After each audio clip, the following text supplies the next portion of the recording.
Guys after the touchdown, the run where the kid kind of ran through the entire defense and everybody's missing tackles and everything, came over the sideline. What was the message you were giving those guys at that time? You got to wrap up, got to tackle.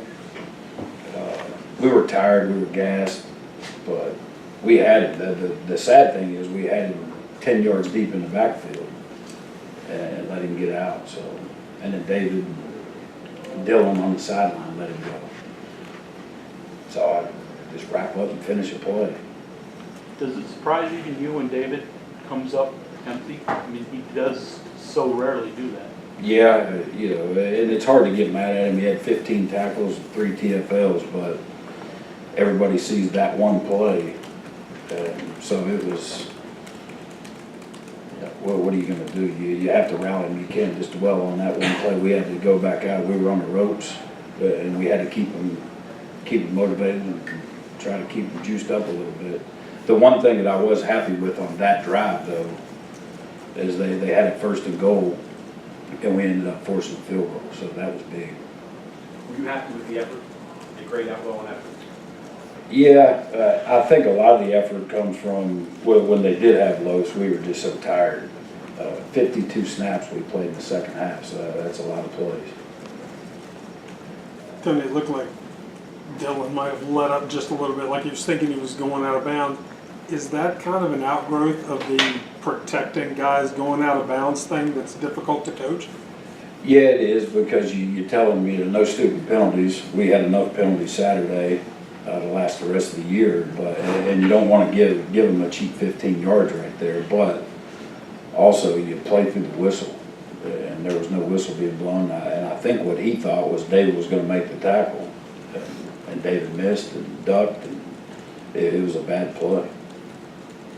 So Tony, tell us about the minor cell and how that thing all come together and what's behind that. Well, we weren't getting any turnovers, so we finally broke it out against K-State, and now we have 4 since then, so we'll keep it. Is that your idea? There was a lot of things that went into it, a lot of fans emailing, and, you know, thought that we should do something, and the more I thought about it, I thought it was a pretty good idea. So asked the kids, and asked a couple of the defensive leaders, and they were all about it, so I wanted to do it. Any flashback back to the Baylor game last year when your defense is out on that field like ever in the second half? Do you start thinking that way, or here we go again with Texas Tech? No. I would flashback a year ago. I'm worried about the next play, so getting a call in to get it stopped. And then you had the big defensive play that really turned the game around. Yeah, I was proud of the kids. They kept fighting. So, and we could have helped ourselves. We could have got off the field a couple times on 4th down. We didn't, and they kept drives alive. So you have to give them credit too.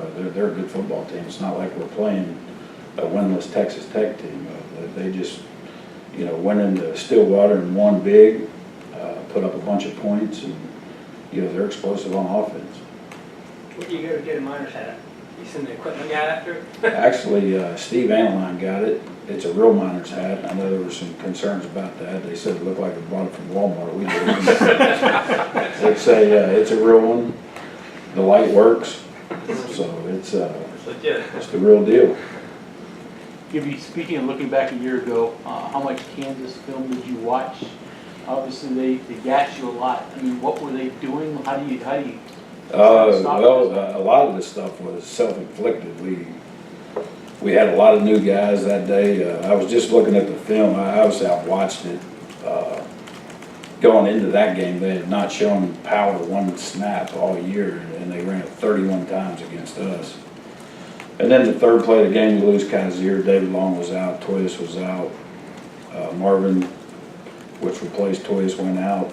So I think at one point we were playing with 9 freshmen, playing with guys that aren't here any longer. So, you know, I try to forget about what happened last year and move on. But we do, scheme-wise, we looked at a bunch of it. Also look back at TCU, with Meacham, how they tried to attack us when he was there. So there's a little bit that goes into it, but, you know, more focused on what they're doing right now. but we will be working the power a bunch. Have they run it this No. year? No. No. I was gonna ask you about the run game, it's been pretty strong this year. What have you seen out of that? I know they've got the freshman that's been having a pretty good. Yeah, I tell you, the Williams kid and Herbert are both are explosive backs. And their quarterbacks do a good job too on the zone read, pulling it and keeping you off balance. But those two backs are as good as any backs we'll play all year long. And Williams is the fastest back that we'll play all year long. About the quarterbacks, I know they play a couple different guys. How are you guys, what are you seeing out of that one? Well, what we need to do is prepare for all three. 8 is more of a runner. 7 and 9 are very similar. 9 they all take care of the ball. They don't have an interception yet this year, so we have to do a good job. That they have explosive wideouts. The Sims kid's a really good player, so they can get you. I mean, they scored 34 on us a year ago, and so it's not a. I mean, our kids have to come ready to play, because if not, they'll light the scoreboard up. Do you ever get sick of having to look at 2 or 3 different quarterbacks? Seems like Yeah. Yep. I get sick of looking at offenses. So. He's only played 4 games, but is Cooper Williams, is he already maybe the most explosive guy you've seen Yes. at Kansas? Yes. He's a very good player. And he does it to everybody. He did it to Rutgers, did it to Central Michigan, did it to Oklahoma State. So he did it to Baylor. He's popped out. I mean, he has runs. Well, he's leading the Big 12 for a reason. And he'll get 2, 3, 4, 80. So he can move, and he's tough. He's not real big, but boy, he runs angry. Has any defensive player recently had a better series than Keith Washington did in the first quarter? It's basically his total 3 and out. Yeah, I tell you what, when you watch the film, it's even more impressive on film, because it was all day long. The one play that probably goes unnoticed, it was in the 3rd quarter, I think, maybe the 4th. We were in a cloud coverage, rolled up corner, and he's out on the numbers to the field, and they run a draw to the boundary side, and he makes the tackle on the hash for a 6-yard gain. It was 2nd long after a penalty, and he's physical. He plays hard, plays fast, so really impressed with where he's at right now. We need to continue to keep doing that. What are you seeing from Keith that maybe you weren't in camp? What's he done to elevate himself? Well, Keith is just, and I told the guys the other day, just trying to make an example of Keith because of all the good he's been doing. But Keith played 0 snaps against Tennessee on defense, which probably makes us look dumb. And he just kept working. He didn't pout. And why that even got brought up Sunday in our meeting is we come out in the 3rd quarter, we get a stop, get a sack, get off the field. Nobody's excited on the sideline, like we didn't even want to be there. So that's concerning, and that was addressed. But the 11 guys out on the field were excited, but we had guys over there, I don't know what their problem was. If it was too hot, they thought the game was over, whatever it may have been. And we don't have time to do that. We have to keep getting better every snap, every series, and every game. And that part of it was disappointing. Maybe athletically, we have a number of guys that can run. Is he as good? He looked like a quarterback in high school. He had the ball in his You talking about Williams? Keith. Keith? Yeah. Oh yeah. I mean, he can run. He knows what to do with the ball when he gets it. He's very explosive. He can jump. The biggest concern I had with Keith coming in is I thought he may be too light. He couldn't play as physical as we wanted him to, and he's proved me wrong on that. Did Ray's play Saturday? No. Okay. The stuff you're doing with your linebackers, your defensive line, it seems like it's getting better. The timing involved in that, when you're rolling in different guys up front too, how tricky is that to get down, and how much do you like using it? It is, it's tricky, but that's what the practice is for all week. And we spend a lot of time on our blitzes, and it starts today. So we'll walk through, and we have a certain amount of blitzes we go into the game with to attack different personnel groupings, and we'll rep it with everybody. And then we have a blitz period against our offense where we get to rep it, and we'll continue to do that all week long. So, by the time Saturday gets here. And what's sad is we had an opportunity, probably 2 or 3 sacks the other day, and we had some guys that didn't hit full speed or hesitated for some reason. I think they got scared of the quarterback because they knew he could run, so they were cautious blitzing, and we don't need to do that.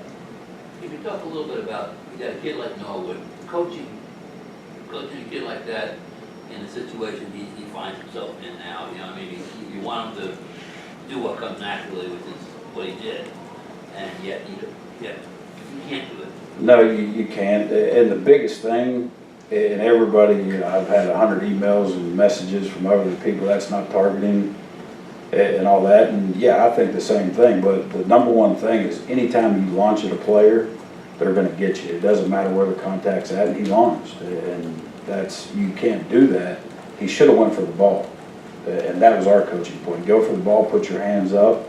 And if you collide with the receiver, then they're not going to call it targeting. But when you put your arms down to the side and you jump and come off your feet to hit him, they're going to call it 100%.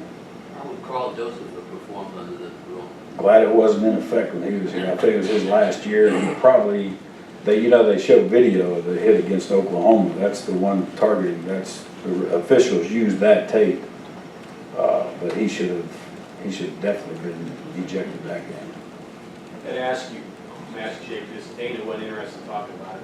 It's got 57 wins, it's got 1 more to tie Art Lewis. You've been around a lot of coaches, you've been here a long time. What does that speak to Dana, what he's done here as a coach? But he's done a tremendous job, and I wasn't with him the first couple of years when they were in the Big East in the first year of the Big 12, but since I've been here, every year you can just see him getting better and better as a leader, as a coach. And I think he does a tremendous job. The kids play hard for him, and that's the one thing in coaching that you look for. Can you get your kids to go out on Saturday and play hard?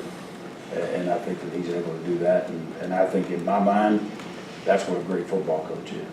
I've heard some people say you earn your wins here. You were with other coaches here. You've been a West Virginia guy. What does that mean to you?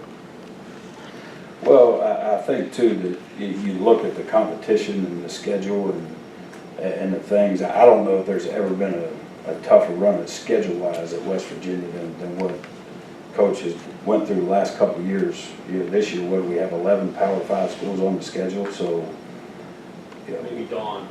Yeah, Coach Leland may have done it, but I know when I was here from 01 to 07, we didn't have that many on the schedule. And then you're playing the likes of Texas, Oklahoma's, so it's a different deal. And, I'm happy for him. Hopefully we can break every record here, and he can win a bunch. Okay, thanks, Coach.